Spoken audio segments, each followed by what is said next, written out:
বাঁচবে না, আফ্রিদি বাঁচবে না। আমার অনেকটা হাসি পেয়েছে। দেখেন, হয়তো কারো পৌষ মাস, কারো সর্বনাশ, কিন্তু আল্লাপাক ছেড়ে দেয় না। এটার একটা প্রমাণ হচ্ছে তৌহিদ আফ্রিদি।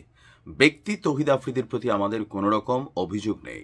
তৌহিদ আফ্রিদিকে নিয়ে সারা বাংলাদেশের মানুষের একটা সফট কর্নার আছে, তার কন্টেন্টের জন্য, তার ভালো কাজের জন্য। কিন্তু এই ভালো কাজের পেছনে তৌহিদ আফ্রিদির এমন অনেক কর্মকাণ্ড আছে যা হয়তো আপনি জানেন না, আর এর বেশিরভাগের শিকার হয়েছে কন্টেন্ট ক্রিয়েটররা।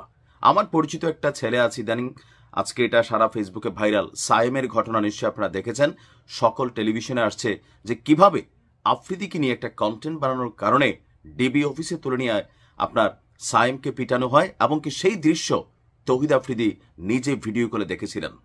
কথা বলছি, তৌহিদ আফ্রিদিকে আসলে ক্যান্সারে আক্রান্ত নাকি এটাও নতুন নাটক? সারা বাংলাদেশের মানুষ আমরা প্রথম জানলাম আজকে তৌহিদ আফ্রিদি ক্যান্সারে আক্রান্ত, তার পিশাবের সাথে ব্লাডও যায়। দর্শক, আজকে কন্টেন্ট ক্রিয়েটর তৌহিদ আফ্রিদির সম্পর্কে যখন তাকে আদালতে তোলা হয়, তার আইনজীবী অদ্ভুত দাবি করে বসেছেন যে তৌহিদ আফ্রিদি লিভার এবং ক্যান্সারে আক্রান্ত। আচ্ছা, এই ঘটনা আজকের আগে সারা বাংলাদেশের মানুষ কেউ জানছেন? মানে এই টাইপের যারা কন্টেন্ট ক্রিয়েটর আছে, তাদের যদি একটা পোষা বিড়ালও থাকে, ওইটাও যদি অসুস্থ হয়, এই দেশের মানুষ আমরা মন দিয়া দেখি, কারণ তারা এটা প্রকাশ করে।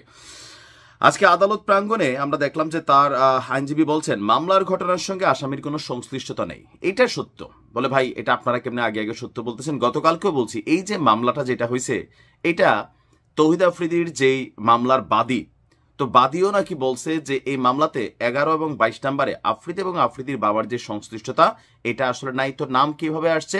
ভুলবশত আসছে। যদি তাদের জামিন দিয়ে দেয় তাহলে বাদীর কোনো রকম আপত্তি নাই। মামলাটা কিন্তু আসলেই তৌহিদ আফ্রিদির সাথে কানেক্টেড মামলা না, এটা রাজনৈতিক রোষানলের মামলা। কিন্তু আফ্রিদির বিরুদ্ধে যেই মামলাগুলো হওয়া দরকার ছিল, কন্টেন্ট ক্রিয়েটারদেরকে তুলে নিয়ে বিভিন্ন সময় নির্যাতন, ডিবি অফিসের মাধ্যমে তাদেরকে শারীরিক মানসিকভাবে হেনস্থা, এই কর্মকাণ্ডগুলোর জন্য তার বিরুদ্ধে হয়তো মামলা হইতে পারত। কিন্তু প্রশ্ন হচ্ছে তার বিরুদ্ধে এই মামলা দায়ের কে করবে, বা এত বড় সাহস কার হবে? কারণ এই সমাজের টাকাওয়ালা মানুষদের প্রতি সবারই ভয় কাজ করে। এখানে আপনার আফ্রিদির আইনজীবী যিনি আছেন, তিনি বলছেন বাদীর অভিযোগ আওয়ামী লীগের নেতাকর্মী, আইন শৃঙ্খলা বাহিনী এবং পুলিশের নির্বিচারগুলিতে যেই মামলাটা, মানে আফ্রিদি যেই মামলায় গ্রেপ্তার হয়েছে, সেই ভিকটিম নিহত হন। এখানে আসামির কোনো ভূমিকা নেই। শুনানিতে আইনজীবী আরো বলেন যে আফ্রিদি কিডনি জটিলতায় ভুগছেন, তার চিকিৎসা চলমান। অতিরিক্ত হাঁটা চলায় তার প্রস্রাবে ব্লাড আসে। এখন তারা হাঁটে কই ভাই? মানে আফ্রিদিরা কি হাঁটে? মার্সিডিজ চড়ে, বিএমডাব্লিউ চড়ে, ওডি চড়ে।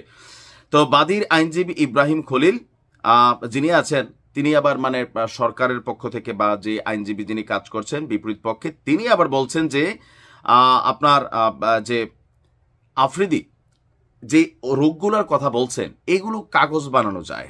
এগুলা চাইলে হাসপাতাল থেকে ভুরি ভুরি রিপোর্ট তৈরি করা, রাতারাতি সবকিছু তৈরি করা যায়। যেহেতু বিষয়টা আদালতে তদন্তাধীন, এক্ষেত্রে টোটাল কাগজপত্র যাচাই বাছাই ছাড়া কোনো ধরনের কথাবার্তা এই মুহূর্তে বলার সুযোগ নেই। তবে আজকে আফ্রিদির আইনজীবী তার জামিন দাবি করেছিল, আদালত তাকে জামিন দেয়নি, রিমান্ড দাবি করেছিল 7 দিন। সম্ভবত সেইখানে 5 দিনের তার রিমান্ড মঞ্জুর হয়েছে। দেখেন, তৌহিদ আফ্রিদি সম্পর্কে আমার সাথে তার কোনো শত্রুতা নাই, মিত্রতা নাই। এজ এ কন্টেন্ট ক্রিয়েটার আমরাও কন্টেন্ট নিয়ে কথা বলি, কাজ করি। তবে তৌহিদ আফ্রিদি এবং আরেকটা ছেলের নাম আছে, ওটা যদি সামনে আসে হয়তো আমরা জানবো যে বিভিন্ন সময় শুধুমাত্র জুলাই আগস্ট অভ্যুত্থানে না, এদের বিরুদ্ধে অথবা রাঘব বোয়ালদের বিরুদ্ধে যখন আমরা কথা বলি, আমাদের অনেক কন্টেন্ট প্রেশার দিয়ে কিন্তু আমাদের থেকেও ডিলিট করানো হয়েছে 5 আগস্টের আগে। এরকম অনেক কন্টেন্ট আমি নিজেও ডিলিট করছি রাঘব বোয়ালদের বিরুদ্ধে, বা রাঘব বোয়াল টাইপ কোম্পানির কোনো এমডিদের বিরুদ্ধে যখন নিউজ করছি। টেকনিক্যালি প্রশাসন থেকে হোক অথবা হ্যাকারদের মাধ্যমে হোক, আমাদের কিন্তু প্রেশার ক্রিয়েট করা হয়। আপনি হয়তো ভাবেন যে ভাই এটা নিয়ে কথা বলেন না, ওইটা নিয়ে বলেন না। কেমনি বলবো ভাই, পরিস্থিতি সবার এরকমই থাকে। তবে আমার দেখা মনে হয় নাই তৌহিদ আফ্রিদি কোনো অ্যাঙ্গেলে যে তার কিডনি আছে ডিস্টার্বে, তার ক্যান্সার হয়ে গেছে, তার লিভার ডিস্টার্ব হয়ে গেছে, মানে এই পর্যন্ত জানলামই না। আর আজকে যেই টাইমে জানছি, এগুলো আমাদের বিশ্বাস হয় না। তারপরেও হইতে পারে রোগের বিষয়, উপর দিয়া বোঝা যায় না। বাট বিষয়টা যেন সুষ্ঠু তদন্ত করে যে আসলেই সে রুগী কিনা। এখন এই রোগের কথাটা কেন আসছে? কারণ তার রিমান্ডের একটা ইস্যু আসছিল এখানে। যদি কোনো ব্যক্তি অসুস্থ হয়, তার কিন্তু রিমান্ড হয় না। বাট আদালত সম্ভবত তার 5 দিনের রিমান্ড দিয়েছে। দেখা যাক আসলে কি হয়। তবে তৌহিদ আফ্রিদিদের খারাপ দিন শুরু হয়ে গেছে। ভালো থাকুন।